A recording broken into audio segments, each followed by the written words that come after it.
Thank you to everyone who gave questions for this question and answer evening. We have 3 questions this evening. 2 of them are to do with Noah's flood, and then the third one is to do with AI, or artificial intelligence. The first question says in Genesis chapter 7 verse 21, it says that all the birds died in the flood. How, if the flood went 20 feet above the mountains? And so Genesis 7 verses 20 and 21 say, the waters rose and covered the mountains to a depth of more than 15 cubits. That's around about 20 feet. Every living thing that moved on the land perished. Birds, livestock, wild animals, all the creatures that swarm over the earth, and all mankind. So yes, the waters went to a height of about 20 feet above the highest mountains. But the question is, how would that kill all the birds? Birds can fly. And yes, most birds can fly and do fly. Some of them spend a lot of time in the air. Birds can gather food while they fly. Some birds can even sleep while they're flying. But actually, all birds need land. They need land to rest. They need land to lay eggs on. There are no known species of birds that can live without land. The record for the longest time a bird has been able to stay in the air that we know of is 10 months. That's a very, very long time. But the flood lasted even longer than that. And we're told that it went from the 17th day of the second month of Noah's 600th year, that's in Genesis 7 verse 11, to the first day of the first month of Noah's 601st year, Genesis 8 verse 13. And just the length of time that the earth was covered with water would make it extremely difficult for any birds to survive, probably impossible for any birds to survive. There's also the fact that it wasn't really ideal conditions for a bird during that time. There was intensely heavy rain for 40 days and 40 nights. We're told that the floodgates of heaven were opened in Genesis 7, verses 11 and 12. That, again, would make it next to impossible for any birds to survive. So when you put all those things together, the birds just weren't able to survive for that length of time in those conditions, even though they could fly. And so all the birds were wiped out.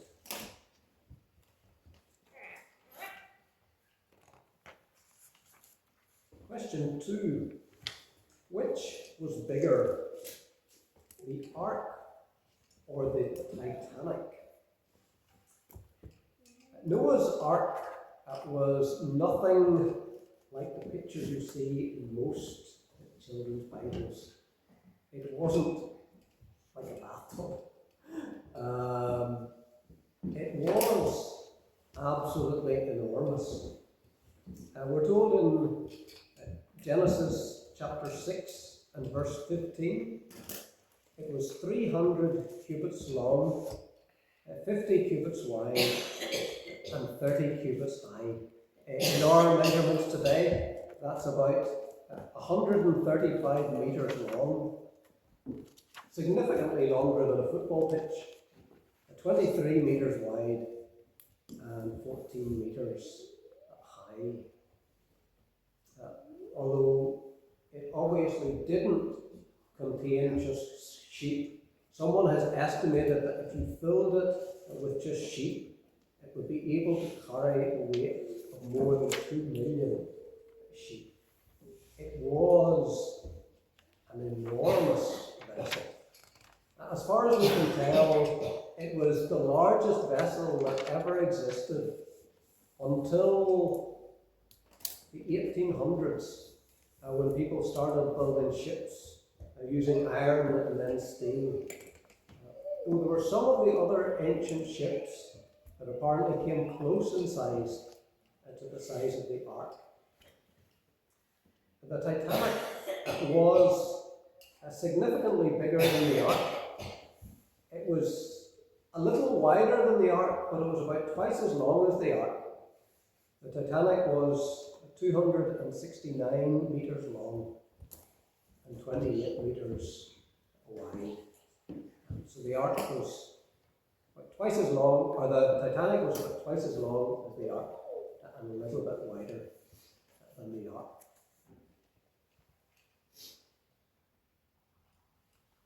Question 3. Is artificial intelligence something Christians should avoid or embrace?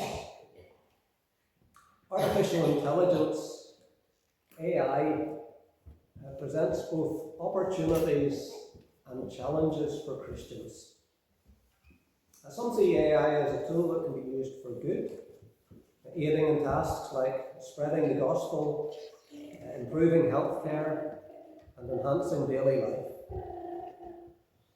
Others worry about ethical concerns, such as AI replacing human relationships, spreading misinformation, or being used in ways that contradict Christian values. That was AI's answer to the question when I typed it. It's not bad. Artificial intelligence, AI, presents both opportunities and challenges for Christians. Some see AI as a tool that can be used for good, aiding in tasks like spreading the gospel, improving healthcare, and enhancing daily life. Others worry about ethical concerns, such as AI replacing human relationships, spreading misinformation, or being used in ways that contradict Christian values. AI is everywhere. You can't avoid AI if you use technology at all. And AI is increasingly being pushed at us, absolutely everywhere. Now, the software on my phone updated itself last week, and after that, when I long pressed the power button to try to get the phone to restart, it just brought up Gemini, Google's AI. And Google used to play me a 2-minute summary of the news made by RTE when I asked it to. Now that's been replaced by an AI summary. And I had to dig deep into the settings to get back to RTE. AI is everywhere. At the top of many Google searches, there's an AI-generated summary. WhatsApp Messenger now has a circle, a button that is an Ask Meta AI anything. YouTube video suggestions are AI generated. If you watch a video on YouTube and there's other suggestions afterwards, those are all generated by AI.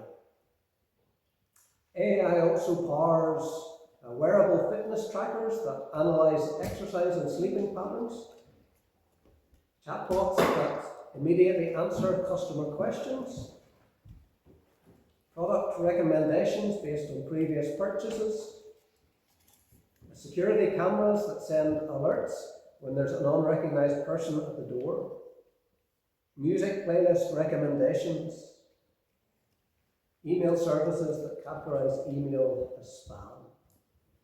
AI is everywhere. But what is AI? AI is short for artificial intelligence. IBM says artificial intelligence, AI, is technology that enables computers and machines to simulate human learning, comprehension, problem solving, decision making, creativity, and autonomy. So AI is computers simulating intelligence. It's not saying that AI is intelligent, but that it seems intelligent. How does AI work? Builtin.com says AI works to simulate human intelligence by using algorithms to analyze large amounts of data, identify data patterns, and makes decisions based on those patterns. So what AI is really doing is examining huge amounts of data, finding patterns in that data, and then copying those patterns. So when AI plays chess, it's not told any of the rules of chess. Instead, it's just showing millions of games of chess. And it finds patterns in those games and copies those patterns. It's the same with chatbots. If you ask Google, Gemini, or Microsoft Copilot, or ChatGPT a question, it provides you with an answer. And it looks like it has understood your question and knows or has found out the answer. But really, it's just found patterns in its data and copied those patterns. I asked Gemini how it worked, and Gemini told me, I am a large language model. Think of it like this. If you've read thousands of books where cat is always associated with feline, you learn that a cat is a feline without having to dissect a cat or understand its biology. So it doesn't understand what a cat is, what it's like. It just knows that two words, cat and feline, always occur together. And so a cat must be a feline. It's just looking for patterns in the data. This is oversimplified. But if you ask AI a question, basically it searches the data that it's been trained on for the words in your question, and then gives you the words that most often appear close to them. So if you ask it, what's the capital of Ireland? It searches its training data for those words, the words that appear close to them, and it gives you the capital of Ireland is Dublin. And it has got very good at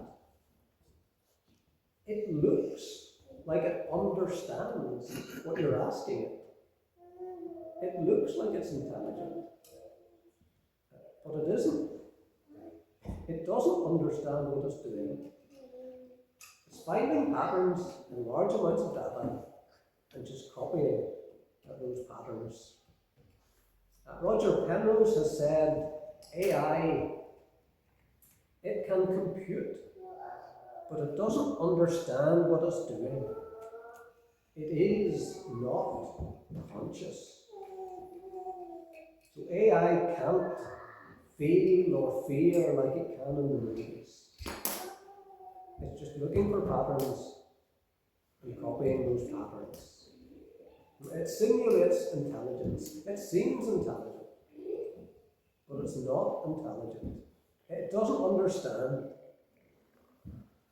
And one of the consequences of that is that, at least at present, it has no idea if it can actually answer your question or not.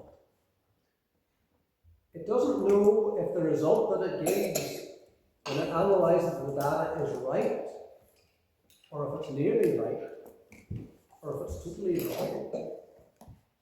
It's just finding patterns and copying those patterns. And that's why AI sometimes gets things wrong, totally wrong. And that there's no way yet of knowing that its answers are wrong. It is getting better. I mean, a year ago, maybe 2 years ago, if you asked it what the fastest mammal was, it told you it was the peregrine falcon. Now it knows that the fastest mammal is a cheetah or a bat. It is actually getting very good. I asked Google about the Reformed Presbyterian Church, and the only mistake I could find in the AI overview that it gave was that it said that we had a General Assembly rather than a synod. Everything else that I could see was accurate. So it is getting much better. It still does make mistakes. So I wouldn't trust it, or I wouldn't trust the AI summaries that Google gives you at the top of their searches. I'm into juggling, so I asked it about juggling. I asked, what is the world record for the most balls juggled? Microsoft Copilot told me it was 11 balls by Alex Barron. Google Search AI Overview told me it was 11 balls by Tom Whitfield. It is actually 12 balls by Tom Whitfield. Google Gemini got closest. It said the world record for the most balls juggled is 11 by Alex Barron. It then goes on to say that Tom Whitfield has juggled 12 balls. The record is 11, but someone has juggled 12. It obviously doesn't understand what it's saying. It's just copying what is found in different places on the web. It'll probably never be perfect, but presumably it will continue to improve until it does get it right most of the time, and then it really will seem intelligent. Another thing you can ask AI to do is to draw a picture, and when it's doing that, it analyzes the pictures in its data set, finds patterns in them, and copies those patterns. It copies.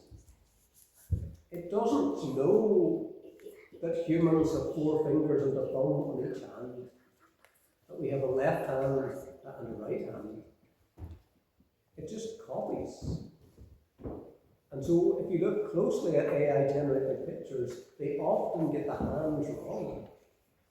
But presumably again over time, it will improve.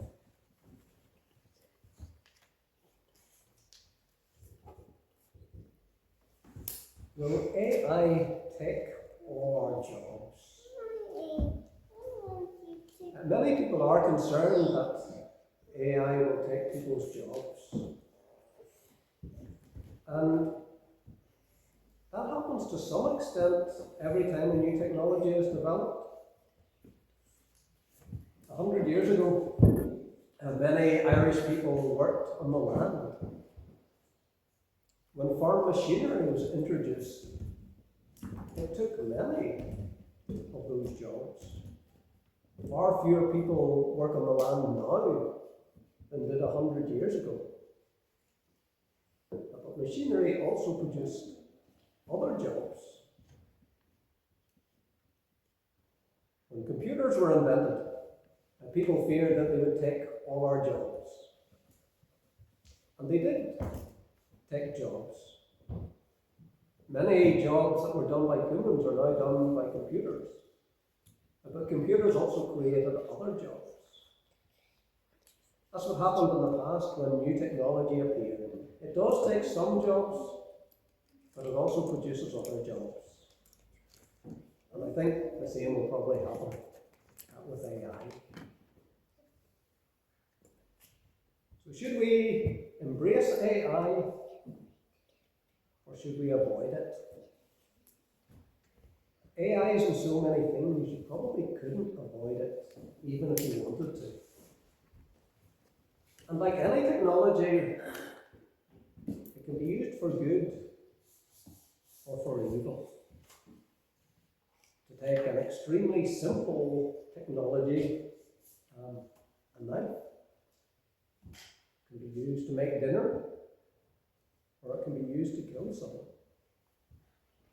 AI can be used to cheat in college, or it can be used to detect diseases. I don't think we need to avoid it.